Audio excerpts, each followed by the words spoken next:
இந்த விசுவாச அறிக்கையில் தொடர்ச்சியாக கடவுளுடைய படைப்பு பார்த்து கடவுளுடைய பராமரிப்பில் முதல் 2 பேராகிராஃப் பார்த்துருக்கோம். 21வது பக்கம். இதில் படைப்பு ஏன் ரொம்ப முக்கியன்றதை பார்க்குறோம். கடவுள் 6 நாள் படைத்து மனிதனை தேவ சாயலில் படைத்து அவனுக்கு கட்டளைகளை கொடுத்து நியாய பிரமாணத்தை கொடுத்து தன்னோடு ஐக்கியப்படும்படியான ஒரு மேன்மையான வாழ்க்கை கொடுத்தார். இன்னைக்கு பிசாசு இந்த சத்தியத்தை எல்லாமாக்க முயற்சி செய்கிறான். உலகம் இதெல்லாமாக்க முயற்சி பண்ணுது. அதனால விசுவாச அறிக்கையில் அதை ரொம்ப தெளிவாக, ஏன்னா படைப்பை நம்ம சரியாக புரியாமல் கடவுளுடைய ரட்சிப்பின் மகத்துவத்தை சரியாக புரிய முடியாது. ஆதாம் ஏவாளையும் வீழ்ச்சி சரியாக புரியணும். அதெல்லாம் நம்ம எழுதி வச்சிருக்கிறோம். 2வது 5 அதிகாரத்தில் கடவுளுடைய பராமரிப்பை பார்க்குறோம்.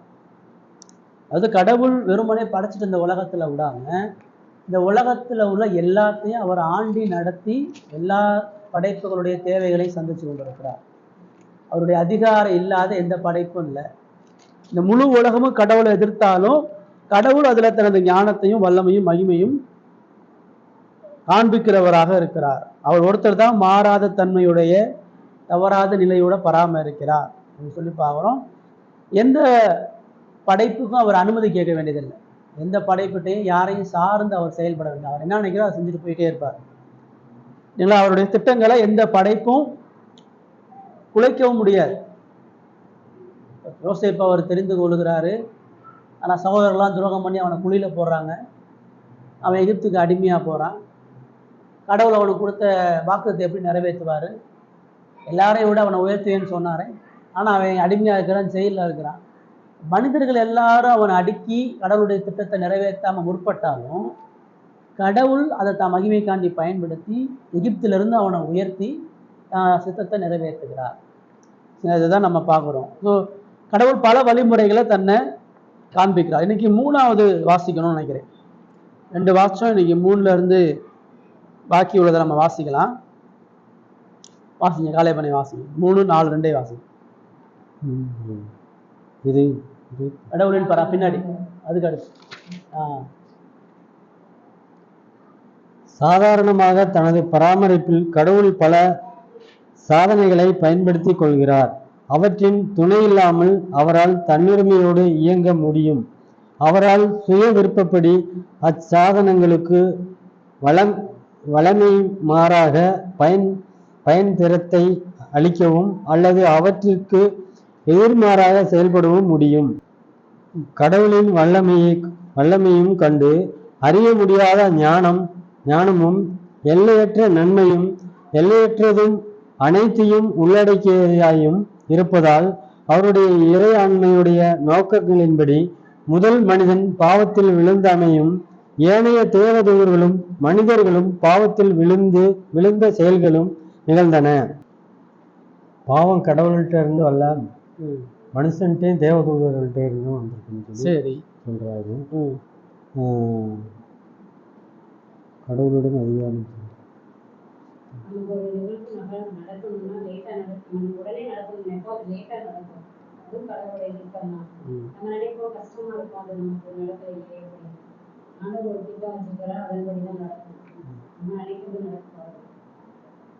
நிறைய கற்பனை நம்ம பண்ணியிருப்போம். ஆனால் அவர் என்ன திட்டம் வச்சுக்காரோ அதுதான் நடக்கும்.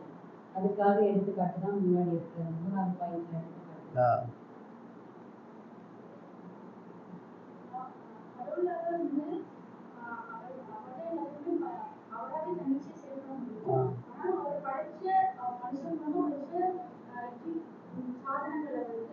அவரோட திட்டத்துக்கு அவர் வந்து பயன்படுத்தி அந்த சாதனை எல்லாம் படைக்கப்பட்டதோ அதை ஃபார் எக்ஸாம்பிள் வந்து இப்போ கிரைண்டர் வந்து மாவு ஆட்டுறது தான் பயன்படுது. ஸோ அதுக்காகவும் அவர் வந்து அந்த மாவு ஆட்டுறதுக்கும் பயன்படுத்துறாரு. அது வேற வகையா செயல்படுறதுக்கும் அவர் வந்து தன்னோட திட்டத்தை செயல்படுறதுக்காக அதை பயன்படுத்துறாரு.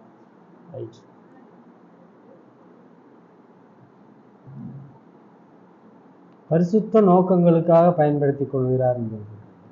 பாவம்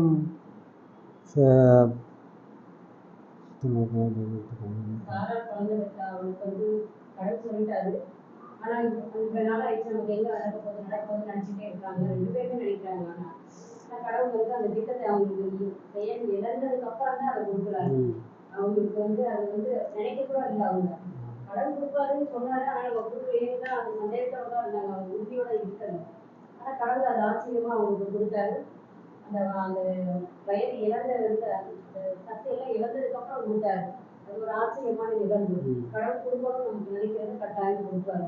நம்முடைய வாழ்க்கையில் நமக்கு இது இல்லை அதுன்னு நம்ம நினைச்சு குழம்பிட்டு இருக்கோம். நமக்கு என்ன செஞ்சாலும் அவர் நன்மையை தான் செய்வார். அது அந்த உறுதியோட நம்ம வாழணும். விசுவாசினா அப்படிதான் இருக்கணும். எனக்கு செய்யலை, எனக்கு கொடுக்காம விட்டாரு, எனக்கு போயிடுச்சு அப்படின்னு நம்ம குழம்பக்கூடாது. நமக்கு என்ன நேரத்துல எப்படி கொடுக்கணும்னு அவருக்கு தெரியும். உறுதியோடு காத்துட்டு அக்கா சொன்ன மாதிரி கடவுள் வந்து கர்ப்பப்பை வந்து கடவுள் தான் படைச்சாரு. ஸோ வந்து குழந்தையை பெற்றெடுக்கிறதா தான் படைச்சாரு. ஸோ காட் வந்து சாராக்கு வந்து கர்ப்பப்பை உயிரோட இருக்கிறதே கூட குழந்தைய பெற்றிருக்காங்க. ஆனா வந்து அந்த கர்ப்பப்பை செத்து போயிடுச்சு. அது வந்து ஆப்போசிட்டா வேலை செய்ய ஆரம்பிச்சிருச்சு.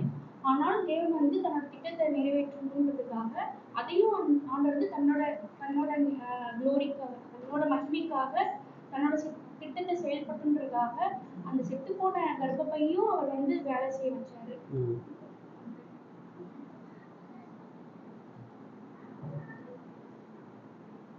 அதாவது மனிதன் எதிர்பார்க்கிறபடி கடவுள் உலகத்தை பராமரிப்பதில்லை. அதான் அந்த 3வது பாயிண்ட் ஃபர்ஸ்ட் சொல்லு. இப்படிலாம் கடவுள் செஞ்சு இந்த உலகம் அவர் எப்படி ஆட்சி அமைக்கணும்னு நீங்க முடிவு பண்ணக்கூடாது. யாருக்கு எதை கொடுக்கணும், யாரை எங்க வைக்கணும், யாரை எப்படி செயல்படுத்தணும், இது எல்லாத்தையும் அவர் தன்னுடைய பூரண சித்தத்தோட அவர் செய்கிறார். யாரை எங்க வச்சு எப்படி போஷிக்கணும், எப்படி பாதுகாக்கணும், எப்படி தூக்கணும், இது எல்லாத்தையும் அவர் முடிவு பண்றார். ஒரு சில பேருடைய ஆயுசுனால சுருக்குறாரு, சில பேருடைய ஆயுசுனால கூட்டுறாரு. இப்போ ஆயுசை சுருக்குனவெல்லாம் ரொம்ப அதிகமா பாவம் பண்ணிட்டான். தீர்க்காயுசு கொடுக்கறதுனால அவன் பரிசுத்தமா வாழ்ந்தா இல்லை.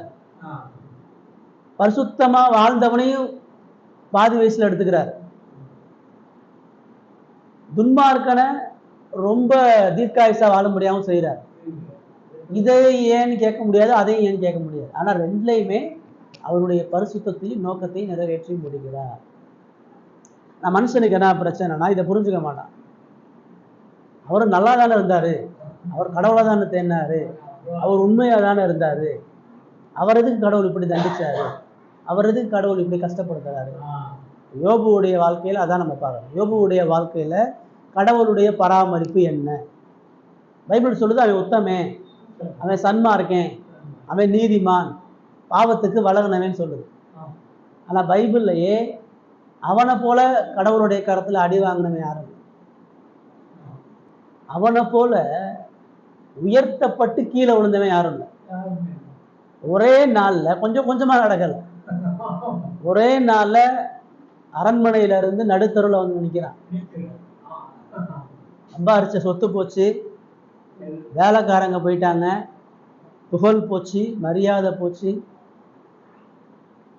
பிள்ளைங்க போச்சு, 10ல் 4 போல 10ல் 10 பிள்ளைங்க செத்து போச்சு. கூட இருந்த மனைவி சபிக்கிறா, உயிரை விட்டுன்றா, உடம்பெல்லாம் வியாதி, உச்சந்தாயிலிருந்து உள்ளங்கால் வரைக்கும் வியாதி. அவன் வாழ்க்கையில கடவுள் என்ன பராமரிக்காருன்னு எப்படி சொல்லுவான்? அவனுடைய இடத்துல நம்மளை வைங்களேன்.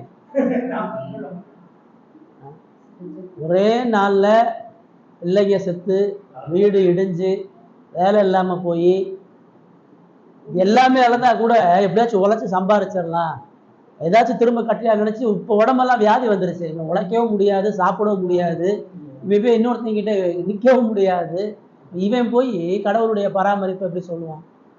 ஆனா சொன்னான், என்ன சொன்னான்?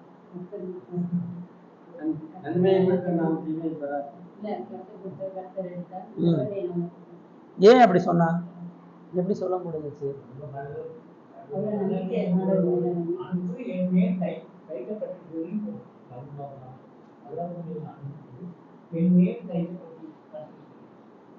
அதாவது கடவுளுடைய பராமரிப்பை அரண்மனையில இருந்து தான் வரணும்னு இல்லை, நடுத்தரில் உட்கார்ந்து கூட கடவுளுடைய பராமரிப்பை உணர முடியும் அப்படின்னு சொல்றான். உடம்பெல்லாம் வியாதி வந்தாலும், உடைமைகள் போனாலும், சொத்து போனாலும், மனைவி போனாலும், பிள்ளைகள் போனாலும், தேவன் தன்னை இன்னும் ஆளுகிறார், தேவன் இன்னும் தன்னை நேசிக்கிறார், தேவன் செய்வதெல்லாம் நீதி, தேவன் செய்வதெல்லாம் உண்மை, இதை நீங்க சொல்றீங்களா? இப்ப நம்ம என்ன கத்துக்கிறோம்? 7 பேர் என்ன சொல்றாங்கன்னா, நீ யோக்கியமா வாழ்ந்த உனக்கேண்டா அது நடந்திருக்குது, நீ தப்பு செய்யாம உனக்கு இது நடக்குது, நீ பாவம் செய்யாமையா உன் பிள்ளை சாகுது, நீ பாவம் செய்யாமையா உனக்கு வியாதி வருது, நீ பாவம் செய்யாமையா நடுத்தல வந்து நிக்கிற, நீ வந்து மனம் திரும்புன்றான். அவன் என்ன சொல்றான்? என்கிட்ட பாவமே இல்லைன்னு அவன் சொல்லலை. அவன் நான் பாவின்னு ஒத்துக்கிறேன், என்கிட்ட பாவம் இருக்குன்னு எனக்கு தெரியும், ஆனா இவ்வளவு பெரிய அழிவுக்குள்ள போற அளவுக்கு நான் பாவம் செய்யலை, என் பிள்ளைங்க சாக போற அளவுக்கு நான் துன்மார்க்கமா வாழலை, நான் எந்த ஏழைகளுக்கும் என் கையை ஒடுக்கலை, நான் யார்கிட்டையும் போய் பேசலை, எல்லாரையும் வாழ வச்சிருக்கேன், என் ஊர்ல எல்லாருக்கும் தெரியும் நான் பக்தி இல்லைன்னு, என் கொடுத்தேன், என் பிள்ளைகளை பாதுகாத்தேன், கடவுளுக்கு நான் எந்த இடத்துலையும் துரோகம் செய்யலை, என்கிட்ட என்ன அறியாம பாவம் இருக்கலாம், தவறு இருக்கலாம், எல்லாம் இருக்கலாம், ஆனா நான் துணிகரமா கடவுளை எதிர்த்து இவ்வளவு பெரிய அழிவு கொண்டு வர்றதுக்கு நான் பெரிய பாவம் செய்யலான்றான். கடவுள் என்ன சொன்னாரு? இல்ல நீ பாவம் செஞ்சேன்னு சொன்னாரா? இல்ல நீ யோக்கியமா இருந்தேன்னு சொன்னாரா? அப்ப என்னதான் இருந்துச்சாங்க?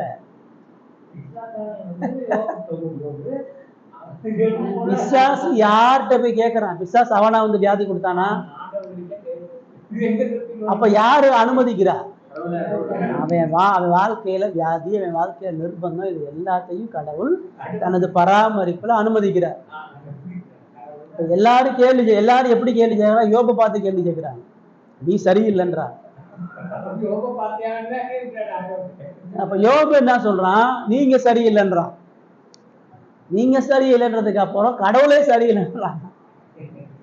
இப்படி இவங்க எல்லாரும் தூசிக்கும்படியா கடவுள் என்ன வச்சுட்டாரு. அவர் என்கிட்ட வந்து பேசலாம், நான் அவர்கிட்ட என்னுடைய நியாயத்தை காமிப்பேன்னு, அவர் என்னை அடிக்கட்டும், அவர் என்கிட்ட நியாயத்தை பேசணும்னு சொல்லி சொல்றான். ஆண்டவர் என்ன சொன்னாரு? அவர் என்ன சொன்னாருன்னா, இவன் பாவம் ஓம் பாவம் இந்த இதெல்லாம் இல்லை, நீங்க யோபுவையும் யோபுவுடைய பிரச்சனையும் பார்க்காதீங்க, இதன் மத்தியில எனது ஞானத்தையும் எனது வல்லமையையும் பாருங்க.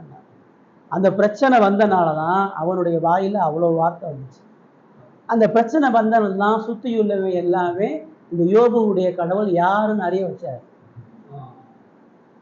அவனுடைய வாழ்க்கையில அவன் பெறக்கூடிய ஆசீர்வாதம் அவன் நீதிமானா வாழ்ந்தனால இல்லை, அவன் ஒழுங்கா வாழ்ந்தனால அவன் ஆசீர்வதிக்கல, அவன் நீதிமானா இருந்தனால அவனுக்கு நான் பிள்ளைகளையும் சொத்துக்களையும் கொடுக்கல, எனது கிருபையின் நிமித்தமா கொடுத்துருக்கிறேன். என் கிருபையின் நிமித்தம் அவன் நான் உயர்த்தவும் முடியும், என் கிருபையின் நிமித்தம் அவனை நான் என்ன பண்ண முடியும்? நொறுக்கவும் முடியும்னார். அதான் எபிரேயர் 11ஆம் அதிகாரத்துல விசுவாசத்தை குறித்து அந்த பகுதி சொல்லுது. அதை எடுங்களேன். எபிரேயர் 16ஆம் அதிகாரத்துல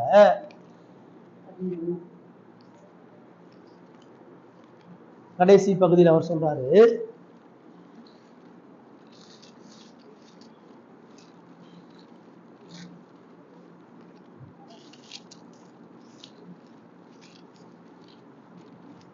முப்பத்தி மூணுல இருந்து 34 வை. விசுவாசத்தினாலே அவர்கள் ராஜ்யங்களை ஜெயித்தார்கள், நீதியை நடப்பித்தார்கள், வாக்குத்தத்தங்களை பெற்றார்கள், சிங்கத்தின் வாய்களை அடைத்தார்கள், அக்கினியின் உக்கிரத்தை அவித்தார்கள், பட்டய கருக்குக்கு தப்பினார்கள், பலவீனத்தில் பலம் கொண்டார்கள், யுத்தத்தில் வல்லவரானார்கள், அந்நியருடைய சேனைகளில் முறியடித்தார்கள். நான் சொல்லுது பாருங்க, கடவுளை விசுவாசிக்கிறதுனால அவன் ராஜ்யத்தை ஜெயிச்சான். யாரு? தாவீது புறஜாதி ராஜ்யத்தை ஜெயிச்சான், சாலமோன் புறஜாதி ராஜ்யங்களை ஜெயிச்சான். அடுத்தவர் நான் சொல்ல விசுவாசத்தினால நீதியை நடப்பித்தாங்க, முழு உலகத்துக்குமான எச்சரிப்பை சொன்னாங்க, வாக்கு தத்தங்களை பெற்றாங்க, சிங்கங்களின் வாய்களை அடைத்தார்கள். யாரு? தானியேல். சிங்க கெபில போட்டு சிங்கம் அவனை கடிக்கல, ராஜாவுடைய அதிகாரத்துக்கு பயப்படல, அக்கினியின் உக்கிரத்தை அவித்தார்கள். யாரு? Shadrach Meshach. தீயில போட்டோம் எரியல, தீயில போட்டோம் சாம்பல் ஆகல. சாத்ராக் மேஷாக் ஆபேத்நேகோ தானியேல் காலத்துல வந்த 3 வாலிப பிள்ளைகள். தானியேலுக்கு முன்னாடி தானியேல் கூட இருந்த இளம் வாலிப நண்பர்கள். ராஜா வந்து என்னையதான் வணங்கணும், பூமியில் நான் மட்டும்தான் ராஜா, என்னைய வணங்காதவன நெருப்புல போட்டுருவேன்னு சொன்னான். அந்த 4 வாலிபர்களும் எங்க கடவுள் தான் ஜீவன் உள்ளவர், நீ நெருப்புல போட்டாலும் எங்க போட்டாலும் எங்களுக்கு பயம் இல்லைன்னா. நெருப்பை 7 மடங்கு சூளையாக்கி இந்த வாலிபர்கள் நெருப்புல தூக்கி போட்டான். நெருப்பு அவனை தொட கூட இல்லை. நெருப்புல இருந்து அவனுடைய முடி கூட கருகலை, அவன் உடம்புல எந்த அனல் வாசமும் இல்லை. இப்ப இதெல்லாம் அவர் சொல்றாரு. விசுவாசத்துல இருக்கிறவன் பட்டய கருங்குக்கு தப்பினா, பலவீனத்துல பலன் கொண்டா, யுத்தத்துல வல்லவனான, அந்நியருடைய சேனைகளை முறியடிச்சான். இது ஒரு விசுவாச கூட்டம். ஆனா இன்னொரு கூட்டம் 36 இருந்து 38 வரைக்கும் வாசிங்க. வாசிங்க.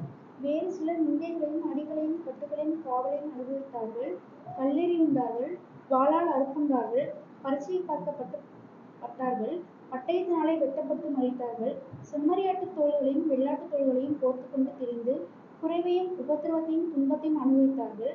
உலகம் அவர்களுக்கு பாத்திரமாய் இருக்கவில்லை.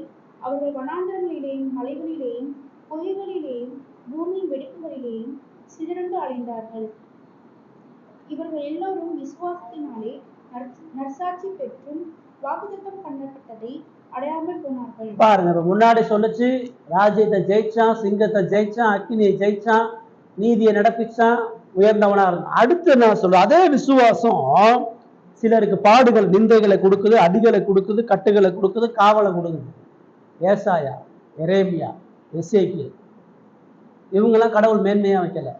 அவங்கெல்லாம் அடிபட்டாங்க, ஒடுக்கப்பட்டாங்க, சிறைச்சாலை வைக்கப்பட்டான், முளையான சேத்துல அமுத்தப்பட்டான், தூக்கு கைத்துல கழுத்தை கொடுத்தான். அவன்லாம் கடவுள் காப்பாத்தல. அதை திரும்ப சொல்லுது, கல்லறி உண்டார்கள். ஸ்தேவான், சகரியா, மல்கியா, பழைய ஏற்பாட்டில் உள்ள தீர்க்கதரிசிகள் எல்லாரும் வாளால் அறுப்புண்டார்கள். யோவான் ஸ்நானகன் பரீட்சை பார்க்கப்பட்டார்கள், பட்டயத்தினாலே வெட்டப்பட்டு மரித்தார்கள். அப்போஸ்தலர்கள் யாக்கோபு, பவுலு செம்பரியாட்டி தோள்களையும் வெள்ளாட்டு தோள்களையும் போர்த்து கொண்டு திரிந்து குறையும் உபத்திரவத்தையும் துன்பத்தையும் அனுபவித்தார்கள். யோவான் ஸ்நானகன். உலகம் அவர்களுக்கு பாத்திரமா இருக்கவில்லை. உலகத்துல அவங்க சந்தோஷமா இல்லை. அவர்கள் வனாந்தரத்திலும் மலைகளிலும் குகைகளையும் பூமியின் வெடிப்புகளும் சிதறுண்டு அலைந்தார்கள்.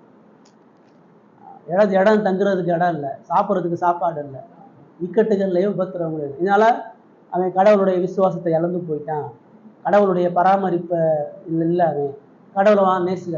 ஒருத்தனை விசுவாசம் உயர்த்தது, ஒருத்தனை விசுவாசம் உடைக்குது, நொறுக்குது, பாடுகளுக்கு உட்படுத்துது. அப்ப இவன் ஆசீர்வதிக்கப்பட்டவை, இவன் சாபத்துக்குரியவன்றது இல்லை. அதுலயும் கடவுள் தனது மகிமையை வெளிப்படுத்துறார். அவனை ராஜாவா உயர்த்தி, அவனை சிங்கத்தை ஜெயிக்க வச்சு, அவனை ராஜ்யங்களை ஜெயிக்க வச்சு தான் எப்படிப்பட்ட கடவுள்ன்றதை காட்டுறாரு. இவனை மரணத்துக்கு ஒப்பு கொடுத்து, சிறைச்சாலைக்கு ஒப்பு கொடுத்து, பாடுகளுக்கு ஒப்பு கொடுத்து, கண்ணீர்களை வச்சு எப்படிப்பட்ட தேவன்றதை காட்டுறார். இவர்கள் மத்தியிலும் தனது வல்லமையும் தனது ஞானத்தை நிலைநிறுத்துகிறார். அவர்கள் மத்தியிலும் தனது வல்லமையும் ஞானத்தை நிலைநிறுத்துகிறார்.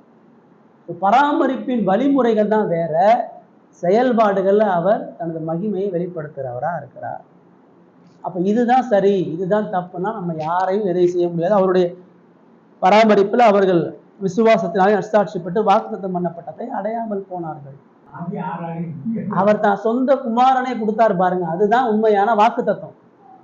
எல்லா வாக்குத்தத்தங்களும் இயேசுக்குள்ள ஆம் என்றும் ஆமேன் என்றும் இருக்கிறது. ஆபிரகாம் வாக்கு பண்ணார், உனக்குள்ள எல்லா வீட்லயும் வச்சிருப்போம், ஆசீர்வதிக்கவே ஆசீர்வதிப்பேன், உனக்குள்ள சகல ஜனங்களையும் ஆசீர்வதிப்பேன், உன்னை பேரை பெருமைப்படுத்துவேன், எல்லா வீட்லயும் இருக்கும். அது என்ன அர்த்தம்? ஆபிரகாம ஆசீர்வதிப்பேன்னு சொன்னாரு. ஆபிரகாம் அரண்மனையில கூட இருந்தானா? அவன் கூடாரத்துலதான் இருந்தான். புரியுதுங்களா? உன் பிள்ளைகள் வானத்து நட்சத்திரங்களை போல இருக்குன்னாரு. அது கடைசியில பார்த்தானா? எத்தனை பிள்ளையோட செத்து போனா? ஒரே ஒரு பிள்ளைதான், ஈசாக்கு. அப்புறம் வேற பிள்ளை இல்லை அவனுக்கு. வாக்குத்தத்தம் பண்ணப்பட்டது ஈசாக்கு ஒண்ணுதான். வானத்து நட்சத்திரங்களை போல பிள்ளைகளை பார்க்கல. இப்ப அவன் ஆசீர்வதிக்கப்படலையா? அவனுக்கு கொடுக்கப்பட்ட ஆசீர்வாதம், உனக்குள் உன் சந்ததிக்குள் பூமியுள்ள வம்சங்கள் ஆசீர்வதிக்கப்படும். உனக்குள்ள இந்த உலகம் முழுவதும் மகிழ்ச்சியா இருக்கக்கூடிய ரட்சகரை தரப்போறேன், இந்த உலகம் முழுவதும் நித்திய வாழ்வை பெறக்கூடிய மேசியாவை தரப்போறேன். அதான் ஆசீர்வாதம். அப்ப ஆபிரகாமுடைய ஆசீர்வாதம்ன்றது விசுவாசத்தினால இயேசு அவனுக்கு தரதான் ஆசீர்வாதம். அதுதான் பழைய ஏற்பாடுல யோசேப்பு, தாவீது, தீர்க்கதரிசிகள் எல்லாரும் அந்த ஆசீர்வாதத்தை நோக்கி பார்த்தாங்க. இந்த உலகத்தினுடைய உயர்வையும் இந்த உலகத்தினுடைய மேன்மையும் இல்லை, கடவுள் தரக்கூடிய நித்திய ராஜ்யம், கடவுள் கட்டி உண்டாக்கக்கூடிய அவங்க ராஜ்யத்துக்கு தேடி போனாங்க. அதனால அந்த உலகத்தை அவன் விரும்பல. உலகம் அவன் எதிர்பார்த்த மாதிரி இல்லை, அவனும் இந்த உலகத்துக்கு எதிர்பார்த்த மாதிரி இல்லை. அப்ப அதைதான் வேதம் என்ன சொல்லுது? ஆசீர்வாதமா சொல்லுது. பாடுகள் என்ன சொல்லுது? பாடுகள்லாம் வேலை இல்லாம, சாப்பாடு இல்லாம, உறவுகள் இல்லாம இருக்கிறது பாடுகள் இல்லை. பாடுன்னு பைபிள் சொல்லும் பொழுது கடவுளுக்காக வாழும் போது வரக்கூடிய பாடு, கடவுளுக்கு கடவுளுடைய கட்டளையை கீழ்ப்படியும் பொழுது வரக்கூடிய பாடு. இயேசுவை நம்புறதுனால உங்களுக்கு ஜெயிலு, இயேசுவை நம்புறதுனால உங்களை சிங்கக்கபில போறது, இயேசுவை நம்புறதுனால உங்களை குடும்பத்தோட ஒதுக்கி வைப்பான், இயேசுவை நம்புறதுனால உங்க குடும்பத்துல இக்கட்டுகள், இதுதான் பாடு. இந்த பாடுகள் எல்லாருக்கும் இருக்கு. இந்த பாடு தாவீதுக்கு இருந்துச்சு, இந்த பாடு சாலமோனுக்கு இருந்துச்சு, இந்த பாடு யோபுக்கு இருந்துச்சுல. அவன் கடவுளை பின்பற்றி போக முடியாதபடி அவனுடைய மனைவிகள் அந்நிய தெய்வத்தை பின்பற்றினாங்கல்ல. கடைசியில அவன் மனம் திரும்பிட்டான். கடைசியில நான் தப்ப உணர்ந்து மனம் திரும்பி கடவுளிடத்துல சரணாகதி அடைஞ்சு என்னுடைய விசுவாசத்தை பாதுகாக்க, அது அவருடைய பாடுதான். முழு இஸ்ரவேலும் வீழ்ந்து போறதுக்கு அவன் தான் காரணமானான். அதனாலதான் அவன் நீதிமொழிகள் பிரசங்கிலையும் ஒரு பெரிய எச்சரிப்பை கொடுத்துட்டு செத்து போனான். நான் செஞ்ச தவறை செஞ்சிடக்கூடாது மக்கள் கேட்டார். அப்ப இந்த பகுதி என்ன சொல்றது? கடவுளுடைய பராமரிப்பு என்பது நாம எதிர்பார்க்கிற மாதிரி இல்லை, நாம் எதிர்பார்த்து விரும்புகிறதன்படி கிடையாது. நமக்கு எது எப்ப எங்க எல்லாத்தையும் அவர் தீர்மானம் பண்ணி கொடுப்பார். நம்மளை அடிச்சாலும் அவர் தான் மகிமைப்படுறாரு, நம்மளை உபத்திரவப்படுத்தினாலும் அவர் தான் அந்த மகிமைப்படுத்துறாரு, நம்மளை உயர்த்தினாலும் அவர் தான் மகிமைப்படுறார். ரைட்? அதனால பாவத்துக்கு காரணர் கடவுள் இல்ல, ஆனா அதை அனுபவிக்கிறவரும் அவர் இல்லைன்ற மாதிரி போட்டிருக்காங்க. ஆமா, பாவத்தை அனுமதிப்பவர் இல்லை அப்படின்னு சொன்னா பாவம் செயல்படும்படியாக அனுமதிப்பவர் கிடையாது. அனுமதி இல்லாம நடக்காது. பிசாசு இயேசுவை சோதிக்கிறதுக்கு கடவுள் அனுமதி கொடுக்கிறார். ஆதாம் ஏவாளும் பிசாசால சோதிக்கப்படுறதுக்கு அவருடைய இறையாண்மையில ஆட்சியில அனுமதி கொடுக்கிறார். ஆனா அவனை செஞ்சு அவன் வீழ்ந்து போகணும், அவன் அதுல நிக்க கூடாது, அந்த இடத்துல ஒரு தீய செயல் நடக்கணும், அந்த இடத்துல அவன் பழத்தை பிடிச்சி சாப்பிடணுன்ற அனுமதியெல்லாம் அவன் கொடுக்கணும். அதுல அவனுடைய தனிப்பட்ட பொறுப்பு, சுயாதீன பொறுப்போட அவன் பாவத்தை செய்யறான். ஆமா, அவர் செய்யவே இல்லை. ரோடு போட்டிருக்குது, ரோடு போட்டு உங்களுக்கு ஒரு எச்சரிக்கை கொடுக்குறாங்க, ரோடு வேலை நடைபெறுகிறது, பாலம் வேலை நடைபெறுகிறது, பாதையை மாற்றி செல்லவும்னு போர்டு போட்டாச்சு. அங்க போலீஸ் வச்சிருப்பாங்களா? இங்க வரக்கூடாது சொல்றது வச்சிருப்பாங்க. உனக்கு தெளிவா எழுதி போட்டாச்சு, இங்க போகாத, போனா அழிஞ்சிருவேன்னு போட்டாச்சு. அங்க குழி இருக்குதான், குழி ஒரு நோக்கத்துக்காண்டி இருக்குது. ரோட பார்த்துட்டு நீங்க போய் உள்ள விழுந்துட்டு நீங்க ஒழுங்கா ரோட கட்டலன்னு சொன்னா பேரு. அந்த மாதிரி நம்ம பாவத்துக்கு கடவுளை ஒரு பொழுதும் காரணம் காட்ட முடியாது. நம்முடைய பாவத்துக்கு நம்முடைய மனசாட்சியில கடவுள் எச்சரிக்கிறார். எல்லா பாவத்துக்கும் முன்னாடி மனசுல கடவுள் பேசுவார், நீ தப்பு செய்யற, பாவம் செய்யறன்னு பேசுவார். இந்த மனசாட்சியை கொண்டுட்டு தான் மனுஷன் ஒவ்வொரு முறை என்ன செய்யறான், பாவத்தை செய்யறான்.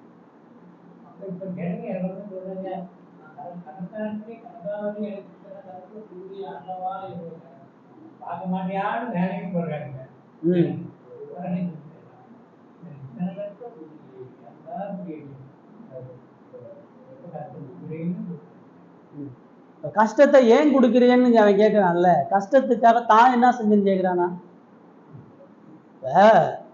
நீங்க ரொம்ப நாள் குடிச்சிட்டீங்கன்னு வச்சுக்கோங்க, குடிச்சிட்டீங்க, இப்போ கிட்னி ஸ்பாயில் ஆயிடுச்சு, ஆஸ்பத்திரியில் நீங்க போறீங்க, ஆப்ரேஷன் பண்ணி வழியில துடிச்சிட்டு இருக்கீங்க. நீங்க என்ன கேட்க முடியும்? ஏன் ஆண்டவரே எனக்கு இந்த கஷ்டத்தை கொடுத்தீங்கன்னு கேட்க முடியுமா?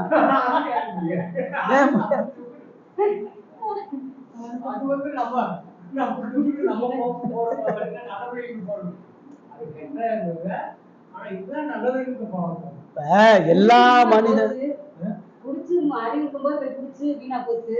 அப்புறம் எனக்கு இந்த வழி ஏன்னு கேட்டு என்ன செய்ய போறோம்? இப்படிதான் மனுஷன் எல்லா முறையும். ஏன் கடவுளேன்னா ஒழுங்கா வாழ்ந்த உனக்கு எது கஷ்டம்? ஒழுங்கா பரிசுத்தமா நீதியா வாழ்ந்தேன்னு சொன்னா உன் வாழ்க்கையில எதுக்கு தாறுமாறான நிகழ்வுகள் நடக்க போகுது?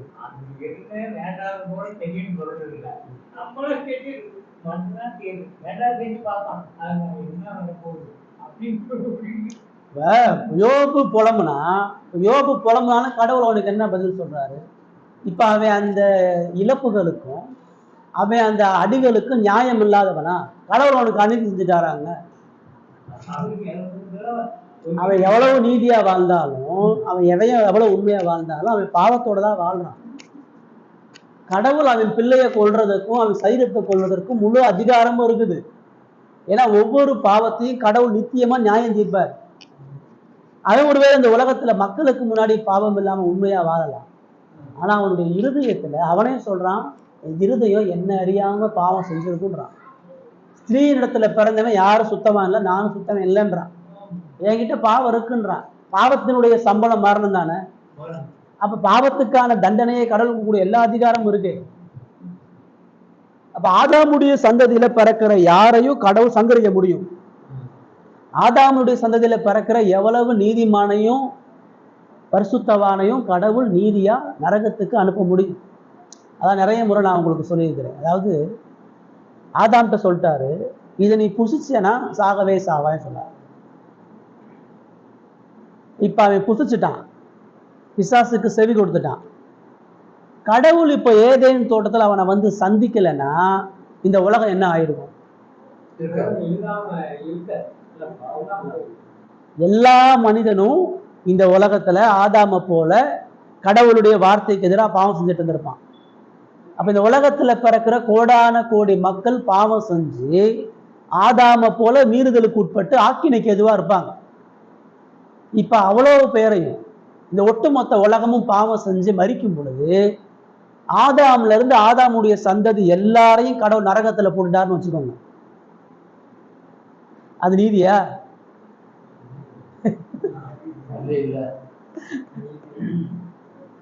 அது சரியா? நீதி சரியாது. உங்க தப்புக்கு தண்டனை நான் சொல்லிட்டேன். இப்போ ஒருத்தன் ஒரு 4 கொலை பண்ணிட்டான். ஒரே குடும்பத்தில் 4 பேரை வெட்டிட்டான். குழந்தை வயசானவங்க எல்லாரையும் வெட்டிட்டான். கோர்ட்ல நீதிபதி வந்து நிறுத்துறாங்க. நீதிபதி அவன் செஞ்ச தப்புக்கு தண்டனை கொடுக்கறதா இல்ல அவனை ரிலீஸ் பண்ணி விடுறதா? என்ன பேசுங்க.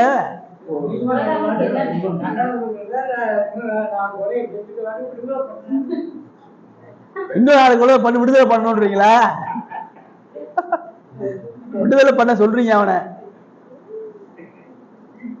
உங்க கண்ணு முன்னாடி உங்க பிள்ளைங்க எல்லாம் வெட்டி போட்டுட்டு ஒருத்த நீதிமன்றத்தில் நின்னா நீங்க சொல்லுவீங்களா?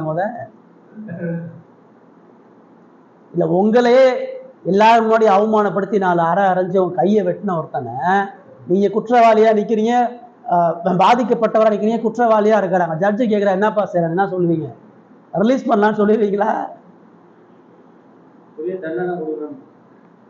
அப்ப இந்த ஒட்டுமொத்த உலகத்தையும் கடவுள் நரகத்துல போட்டாலும் அவர் செஞ்சது சரி. அவர் நீதி செஞ்சிருக்கிறார். அவர் அந்த நீதிய காலம் கடந்து செஞ்சதுக்கு நம்ம எல்லாம் நன்றி சொல்லணும். பிறந்தப்பயே என்னை நரகத்துக்கு போடாம அட்லீஸ்ட் இந்த உலகத்துல என்னை வாழ வச்சு என் பாவத்தின் மத்தியிலும் எனக்கு எல்லா நன்மைகளையும் கொடுத்துதான் கடவுள் நரகத்துக்கு அனுப்புறார். நரகத்துக்கு போற எந்த மனிதனும் கடவுளை ஒரு வார்த்தை கூட குறை சொல்ல முடியாது. இவ்வளவு நாள் உயிரோட வச்சதுக்கு நன்றி சொல்லிட்டு தான் நரகத்துக்கே போகணும். இவ்வளவு நாள் சாப்பாடு கொடுத்து தண்டனையை உடனே கொடுக்காம விட்டுட்டீங்க ஆண்டவரே, அதுக்கு நன்றி தான் சொல்லணும். ஆனா இதுதான் இங்கதான் நீங்க ரட்சிப்பினுடைய ஆழத்தை பார்க்கணும்.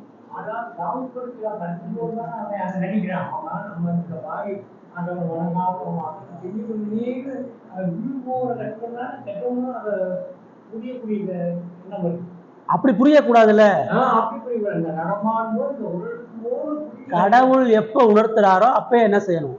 புரிஞ்சிடணும். கடவுள் வந்து பிறந்ததுல இருந்தே எல்லா மனிதனுடைய இருதயத்திலையும் பேசிட்டு தான் இருக்கிறார். அது குற்றவாளி, அதை தப்புன்னு சொல்லிதான்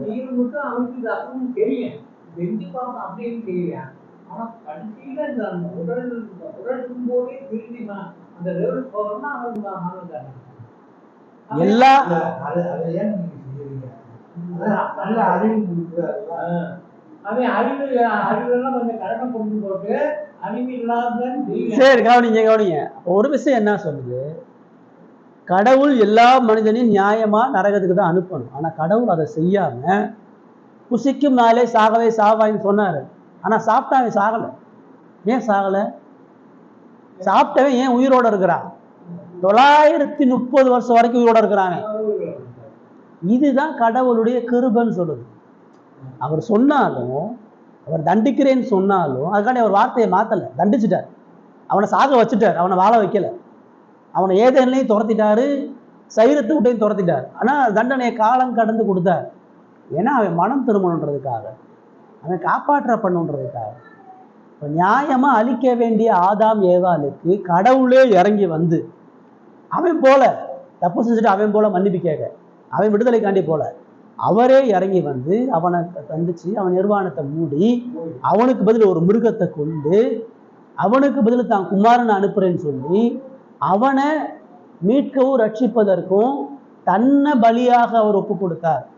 இதுதான் அவருடைய அன்பும் அவருடைய பராமரிப்பும் நம்மளால புரிந்து கொள்ள முடியாத அளவுக்கு இருக்கு. நியாயமா தண்டனை பெற வேண்டிய ஆதாமினுடைய சந்ததியை கடவுள் காப்பாத்துறதுக்காக நல்லவனுக்காண்டி ஒருத்தன் உயிரை கொடுப்பான். யோவான் அதான் சொல்றாரு, நல்லவனுக்கு நீ உயிரை கொடு, நல்லவனுக்காண்டி எதையும் இழக்கலாம். அயோக்கியனுக்கு துன்மார்க்கனுக்கு போய் அவன் உயிர் கொடுப்பான்.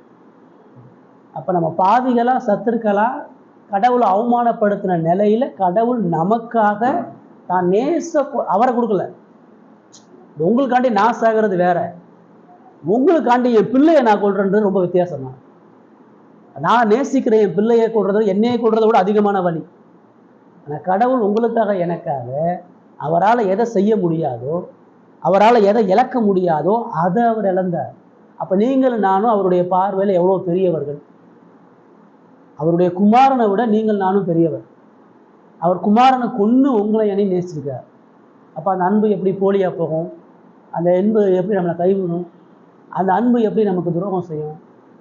இந்த பராமரிப்பினுடைய சிந்தனை தான் உங்களுக்கு வேணும். ஏன் இந்த விசுவாச அறிக்கை நம்ம எழுதி வைக்கணும்னு சொன்னால், நம்ம கடவுளுடைய பிள்ளையாக இருக்கும் பொழுது நாம் அவருடைய பராமரிப்பின் கருவிகளாக உயர்ந்த இடத்துல இருக்கிறோம். தேவனையும் நம்மையும் யாரும் எப்போதும் பிரிக்கவும் முடியாது அப்படின்னு தான் பார்க்கலாம். சரிங்களா? ரைட். அடுத்த வாரம் நம்ம பார்க்கலாம். நிறையா டைம் ஆகி போச்சு. ஜெபம் பண்ணலாம். ஜஸ்டின் ஜெபம் பண்ணலாம்.